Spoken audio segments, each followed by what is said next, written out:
बुधवार संध्या समय ब्रह्मपुर स्थित सिटी हॉस्पिटल थिबा नूतन बहिर्विभाग कोठारे एक इंटरनेट बॉक्स रे निया लगी अग्निकांड घटी। ए अग्निकांड सर्ट सर्किट कारण होइथिबा कहा जाउछि। सेठार उपस्थित थिबा सुरक्षा कर्मी और कर्मचारी धुआं बाहर देखा पाइथिले।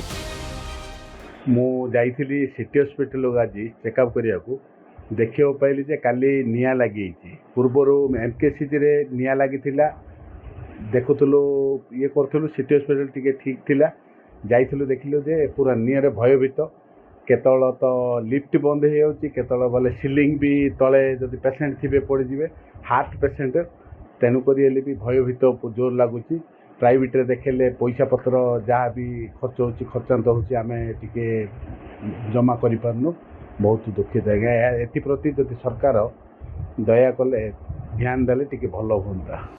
तत्क्षणात कोठा भितर को जाई जांच बेले इंटरनेट संजोग पाई कांथरे लगा जाइथिबा एक बड़ बॉक्स बैटरी और अन्य मेसिन निया लगी जाइथिबा जणा पड़थिला। तेबे सेठारे थिबा विद्युत बोर्ड सर्ट सर्किट होई आखपाखरे थिबा अन्य सामग्री को व्यापी जाइथिला। यापर उपस्थित थिबा सुरक्षा कर्मी और कर्मचारी माने निया लिभा यंत्र को व्यवहार करी निया को आयत्त करथिले। खबर पाई अग्निशम विभाग कर्मचारी सेठारे पहुंची स्थिति जांच करथिले। अग्निकांड रे कौनसी रोगी किंबा कर्मचारी आहत होई नथिबा बेले हॉस्पिटल रे प्राय लक्षाधिक टंकार मेसिन पड़ जाइथिबा अनुमान करा जाउछि। ब्रह्मपुर संजीव कुमार विश्वाल रिपोर्ट खबर दिशा।